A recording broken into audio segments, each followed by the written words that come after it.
सुप्रभात बच्चों, कैसे हैं आप सब। आशा करती हूँ आप सभी अच्छे होंगे, स्वस्थ होंगे, खुश होंगे और अपनी पढ़ाई भी अच्छे से कर रहे होंगे। तो जैसा कि आप सभी जानते हैं, मैं हूँ आपकी हिंदी की अध्यापिका और मैं स्वागत करती हूँ आप सभी का दूरदर्शन के इस कार्यक्रम ज्ञानदीप में। और आज हम यहाँ पर पढ़ने के लिए एकत्रित हुए हैं क्लास 6 की हिंदी।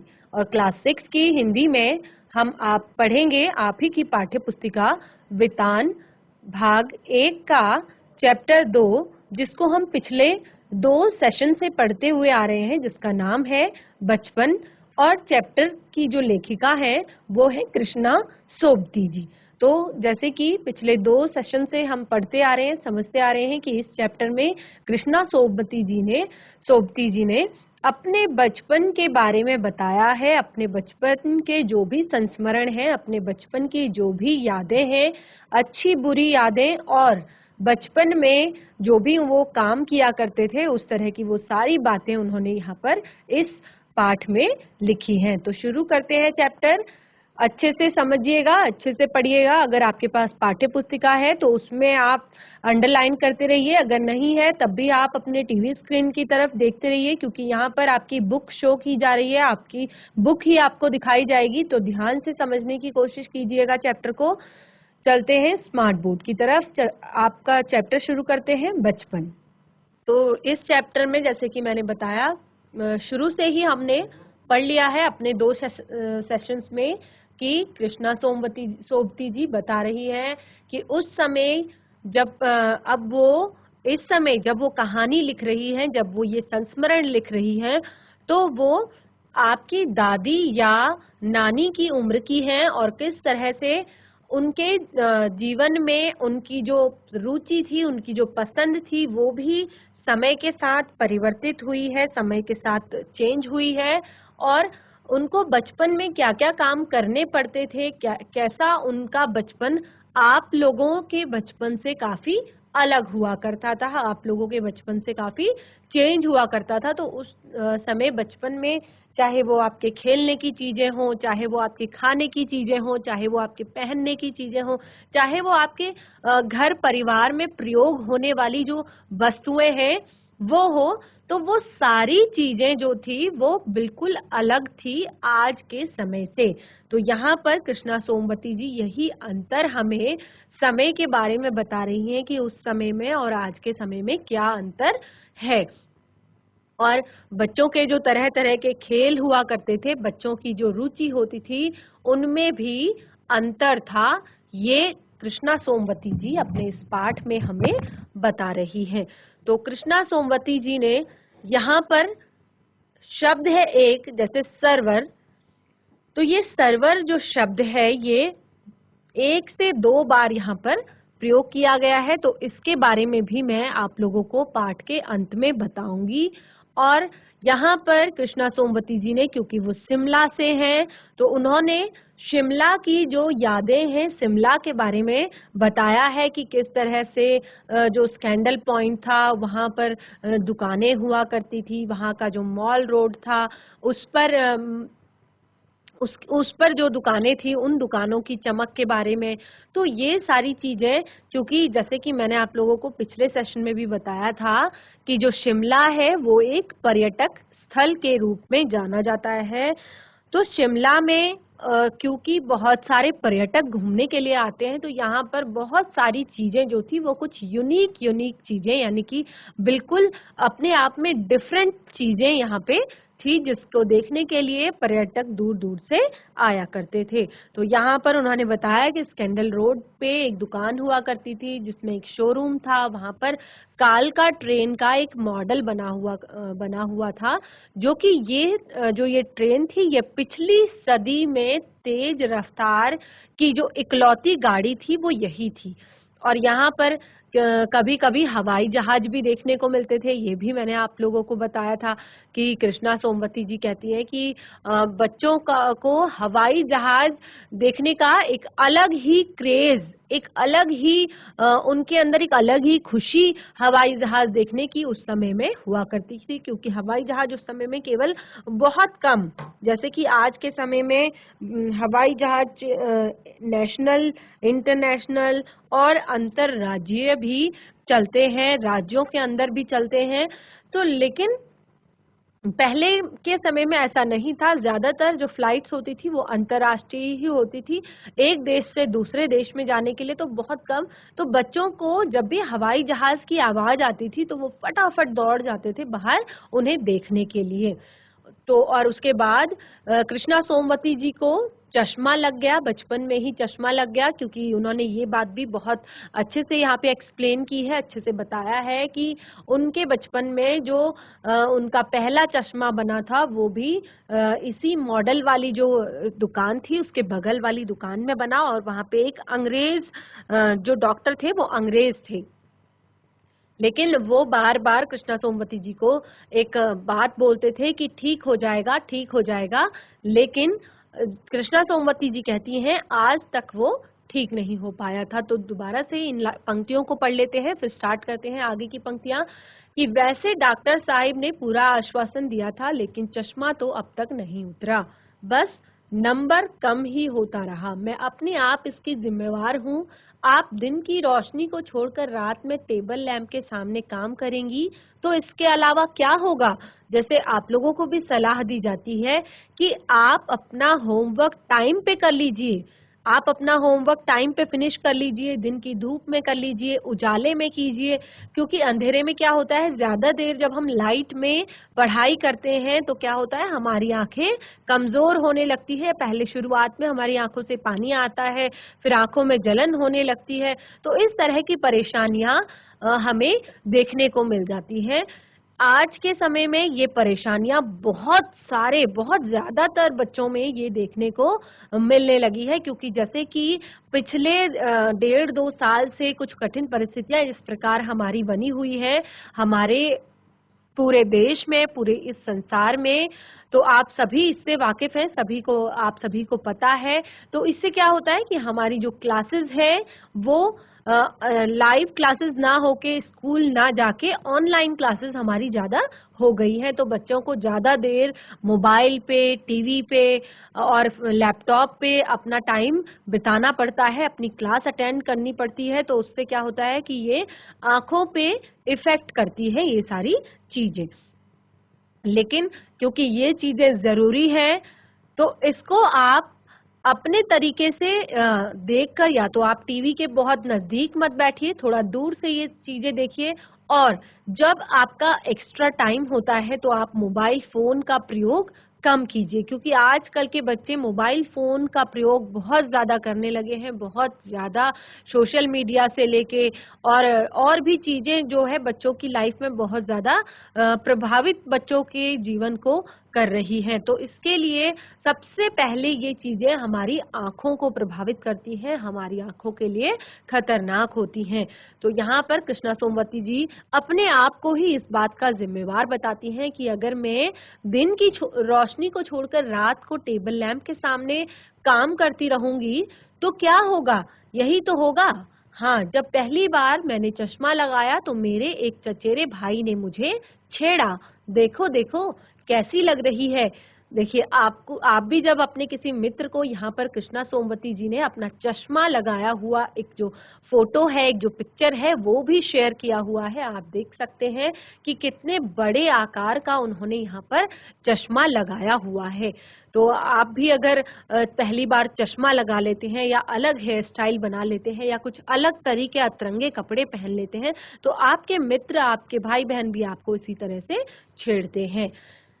आंख पर चश्मा लगाया ताकि सूझे दूर की यह लड़की को मालूम सूरत बनी लंगूर की। तो यहाँ पर जो कृष्णा सोमवती जी का भाई है वो उनको छेड़ रहे हैं, कह रहे हैं कि आंख पर चश्मा लगाया ताकि सूझे दूर की यह नहीं लड़की को मालूम कि सूरत बनी लंगूर की। वो उसको, अपनी बहन को छेड़ रहे हैं कि चश्मा तो ऐसे लगा लिया कि अब मैं दूर का भी देख सकती हूँ और दूर तक की सोच सकती हूँ, मैं बहुत इंटेलिजेंट हो गई हूँ। एक पहले के समय में क्या होता था कि जिसको चश्मा चढ़ गया या जिसको चश्मा लग गया समझो वो बहुत ज्यादा पढ़ाकू है, बहुत ज्यादा इंटेलिजेंट है। तो यहाँ पर कृष्णा सोमवती जी के भाई भी उन्हें इसी तरीके से छेड़ रहे हैं कि आंख पर चश्मा लगाया ताकि सूझे दूर की, यह नहीं लड़की को मालूम सूरत बनी लंगूर की। वो कहते हैं कि शायद तुम्हें पता नहीं है, तुम पूरी लंगूर लग रही हो चश्मा लगाकर। तो इस तरह से वो अपनी बहन को यानी कि कृष्णा सोबती जी को छेड़ रहे हैं। मैं खींची कि मुझ पर यह क्यों दोहराया जा रहा है, पर शेर बुरा ना लगा। वो गुस्सा तो हुई कि मुझे क्यों आप ये सब मुझ पर क्यों दोहरा रहे हो, बार बार मुझे ये चीजें क्यों बता रहे हो। पर जो शेर मारा था, आखिर मेहनत की थी लाइनें लिखने में, तो वो कहती है लेकिन शेर मुझे बुरा नहीं लगा, सही था। जब वह चाय पीकर चले गए तो मैं अपने कमरे में जाकर आईने के सामने खड़ी हो गई।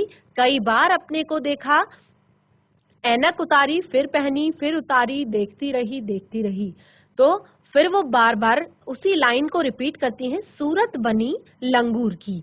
तो वो कहती है नहीं नहीं, हाँ नहीं नहीं नहीं, हाँ हाँ हाँ। तो हम जब हम किसी चीज के लिए, अगर हम कहीं जा रहे होते हैं, हम कोई नए कपड़े ट्राई करते हैं या नया कोई स्टाइल ट्राई करते हैं, तो हम सबसे पहले अपने भाई बहनों को दिखाते हैं या अपने माता पिता को या अपने दोस्तों को।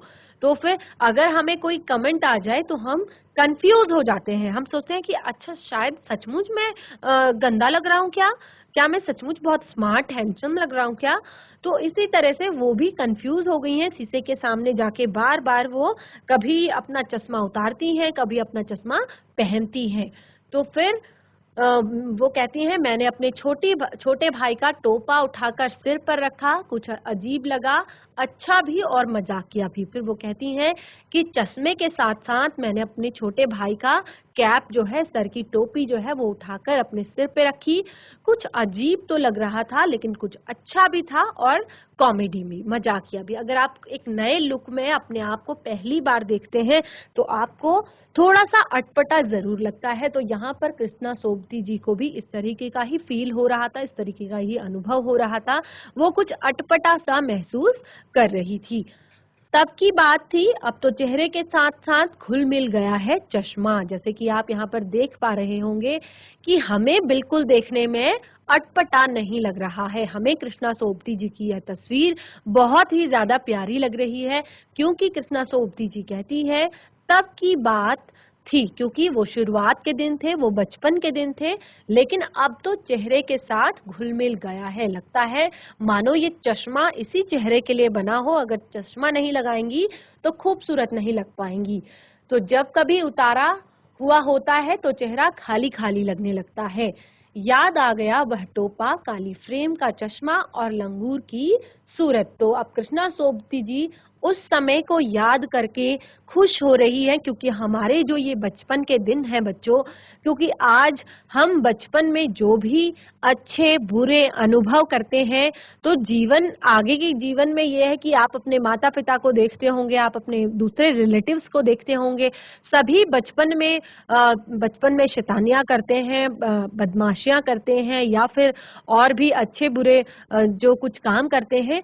बड़े होके हमें वो सारी चीजें या तो हमारे फेस पे, चेहरे पे मुस्कुराहट ले आती हैं, या फिर थोड़ा सा उन यादों को याद करके हम थोड़ा सा दुखी हो जाते हैं और खुश भी हो जाते हैं। तो कृष्णा सोबती जी वही बात को याद करती हैं कि याद आ गया वह टोपा, काली फ्रेम का चश्मा और लंगूर की सूरत। हाँ, इन दिनों शिमला में मैं सैर पर टोपी लगाना पसंद करती हूँ।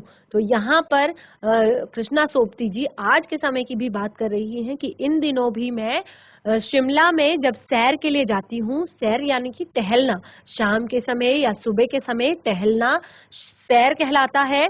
तो जब मैं शिमला में सिर पर टोपी लगाना पसंद करती हूँ। मैंने कई रंगों की टोपियां जमा कर ली हैं। दुपट्टों का ओढ़ना और कहाँ सहज सहल सुभीते वाली हिमांचली टोपियां। तो यहाँ पर कृष्णा सोबती जी कहती हैं मैंने कई रंगों की टोपियां जमा कर ली है, कहाँ दुपट्टों का ओढ़ना और कहाँ सहज सहल सुभीते वाली हिमांचली टोपियां। तो आप सभी ने भी देखी होंगी कि हिमाचली जो टोपियां हैं वो कितनी ज्यादा खूबसूरत लगती हैं। एक ट्रेडिशनल लुक उससे आ जाता है, एक हमारी संस्कृति को वो उजागर करती हैं। तो अगर यहाँ पर केवल हिमाचल की ही बात नहीं हो रही है, हिमाचल हम उत्तराखंड में हैं तो उत्तराखंड में भी गढ़वाल कुमाऊं के लोग इस तरह की टोपियां पहनना बहुत ज्यादा पसंद करते हैं और वो बहुत ज्यादा कंफर्टेबल होती हैं। और दूसरा कि उनका जो लुक होता है वो देखने में बहुत ज्यादा प्यारी होती हैं। तो इस तरह यहाँ पर कृष्णा सोबती जी अपने हिमाचल के ट्रेडिशन को भी प्रस्तुत कर रही है, दिखा रही हैं।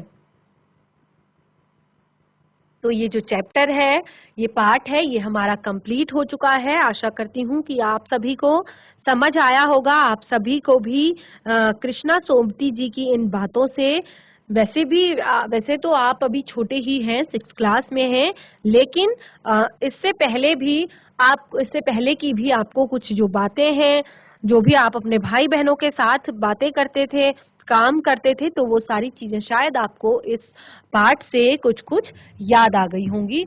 और कुछ ऐसा भी है कि आप कुछ अपनी बातों को जीवन में सहेज कर रखना चाहते होंगे। तो शुरू करते हैं। पाठ में दिए गए जो प्रश्नोत्तर हैं, तो यहाँ पर पाठ से आपको 4 प्रश्न दिए गए हैं। पहला प्रश्न है, लेखिका बचपन में इतवार की सुबह क्या क्या काम करती थी? तो लेखिका बचपन में इतवार की सुबह क्या क्या काम करती थी, यह हमने अपने फर्स्ट जो हमारा सेशन था, पहली जो क्लास थी, उसमें हमने पढ़ा था। दूसरी क्लास में भी मैंने रिवाइज करवाया था आप लोगों को कि सबसे पहले इतवार के दिन उनका काम होता था कि अपने मोजे धोती थी। सबसे पहले क्या करती थी लेखिका? अपने मोजे धोती थी और जूते पॉलिश करती थी। क्या करती थी? अपने मोजे धोती और जूतों पर पॉलिश करती थी। ठीक है, तो आप इसको लिख सकते हैं। इस प्रश्न का उत्तर कैसे लिखेंगे कि बचपन में इतवार की सुबह लेखिका अपने मोजे धोती और फिर जूतों पर पॉलिश करके उसे या तो कपड़े से या फिर ब्रश से रगड़ती थी। ठीक है, चमकाती थी ब्रश से रगड़ के। तो ये काम लेखिका अपने बचपन में इतवार के दिन किया करती थी। दूसरा प्रश्न है यहाँ पर, तुम्हें बताऊंगी कि हमारे समय और तुम्हारे समय में कितनी दूरी हो चुकी है। लेखिका ने एक पंक्ति यहाँ पर बोली थी इस पाठ में कि मैं आप लोगों को बताऊंगी कि तुम्हारे समय में और हमारे समय में कितनी अब दूरी हो चुकी है। तो क्या क्या बताया था उन्होंने इसमें किस तरह से हम इसका आंसर लिखेंगे? इसका आंसर हम पॉइंट वाइज भी लिख सकते हैं, क्योंकि लेखिका ने काफी चीजें हमें यहाँ पर बताई थी। तो हम 1 2 3 4 करके यहाँ पर पॉइंट लिख सकते हैं, क्योंकि यहाँ पर लेखिका ने क्या क्या उदाहरण दिए हैं ये बात भी हमसे पूछी है। तो हम इस तरह से इसका आंसर लिखेंगे, आप लिख सकते हैं साथ साथ। तो इसमें लिखेंगे कि लेखिका अपने समय से आज के समय की दूरी को बताने के लिए कुछ निम्न उदाहरण इस प्रकार देती है। आप ऐसे लिखेंगे, फिर ऐसे लिखेंगे, पहला पॉइंट डालेंगे, उसमें लिखेंगे क्योंकि तब उन दिनों कुछ घरों में रेडियो टेलीविजन की जगह ग्रामोफोन होते थे। ठीक है, तो आप लिखेंगे कि उन दिनों जो लोग होते थे, उन दिनों के जो घर होते थे, वहां पर लोगों के घरों में रेडियो और टेलीविजन ना होकर ग्रामोफोन होते थे। ये आपने देखा भी होगा कि एक वाद्य यंत्र होता है जिसमें गाने चलते हैं, उसको ग्रामोफोन कहा जाता है। अगला है प्रश्न, पाठ से पता करके लिखो कि लेखिका को चश्मा क्यों लगाना पड़ा। चश्मा लगाने पर उनके चचेरे भाई ने उन्हें क्या कहकर चिढ़ाते थे। तो अभी अभी हमने ये पंक्ति पढ़ी है कि कृष्णा सोबती जी को चश्मा क्यों लगाना पड़ा था। तो क्यों लगाना पड़ा था कृष्णा सोबती जी को चश्मा? देखिए इस जो पहला प्रश्न है इसमें हम और भी चीजें और भी बातें हम लिख सकते हैं, जैसे कि हम इसमें लिख सकते हैं कि उस समय की जो बचपन है उसमें बच्चे कचौड़ियाँ, कुल्फी ये सब खाना पसंद करते थे। आज के बच्चे जो है वो आइसक्रीम खाना पसंद करते हैं और मिठाइयाँ खाना पसंद करते हैं और चाइनीज फूड खाना पसंद करते हैं, ये भी आप लिख सकते हैं। और तब के समय में जूस जो होते थे, शरबत जो होते थे, वो फाल से और खसखस और फ्रूट्स के शरबत बनाए जाते थे। लेकिन आज के समय में ये जो शरबत है, ये जो शीतल पेय है, कोल्ड ड्रिंक्स जो है, इनका जो स्थान है वो सॉफ्ट ड्रिंक जैसे कि कोका कोला, मिरिंडा, माजा, फ्रूटी, तो इन सब चीजों ने ले लिया है। तो इस तरह से आप इस प्रश्न का के 2 से 3 से 4 उदाहरण दे सकते हैं। तो यहाँ पर हमने अगला प्रश्न पढ़ा था कि हमें ये बताना था कि लेखिका को चश्मा क्यों लगाना पड़ा। तो लेखिका को चश्मा इसीलिए लगाना पड़ा बच्चों, क्योंकि वो रात के समय में टेबल लैंप में बैठकर काम किया करती थी। रात के समय में वो पढ़ाई किया करती थी या फिर जो भी अपने लेखन का कार्य होता था वो किया करती थी, जिस कारण उनकी नजर कमजोर हो गई थी और उन्हें चश्मा लगाना पड़ा था। तो पहला जो प्रश्न है वो हमारा यहाँ पर समाप्त हो जाता है उत्तर। आगे क्या था कि चश्मा लगाने से उनके चेहरे पर चेहरा उनके चचेरे भाई ने उन्हें क्या कहकर चिढ़ाया। तो उन्होंने कहा कि तुझे चश्मा आंख पर चढ़ाया, सूझे ताकि दूर की, यह नहीं लड़की को मालूम, सूरत बनी लंगूर की। तो इस तरह की जो बात बोलकर कृष्णा सोबती जी के भाई उन्हें चिढ़ाया करते थे। अगला प्रश्न है, लेखिका अपने बचपन में कौन कौन सी चीजें मजा ले लेकर खाती थी, उनमें से प्रमुख फलों के नाम लिखिए। तो यहाँ पर कृष्णा सोबती जी ने अपने बचपन में सबसे पहले ये बात बताई थी कि वो चॉकलेट को बड़े मजे लेकर खाती थी। अपने बचपन में कृष्णा सोबती जी चॉकलेट को बड़े मजे लेकर खाती थी, जैसे कि बच्चे उसी टाइम दुकान से लेकर आते हैं उसी टाइम खा लेते हैं। लेकिन यहाँ पर लेखिका क्या करती थी कि वो अपने बेड के साइड बोर्ड पर जाकर रख देती थी और रात के समय खाना खाने के बाद वो चॉकलेट खाया करती थी और उनमें से प्रमुख फलों के नाम। तो यहाँ पर कृष्णा सोबती जी ने बताया है कि वो कुल्फी,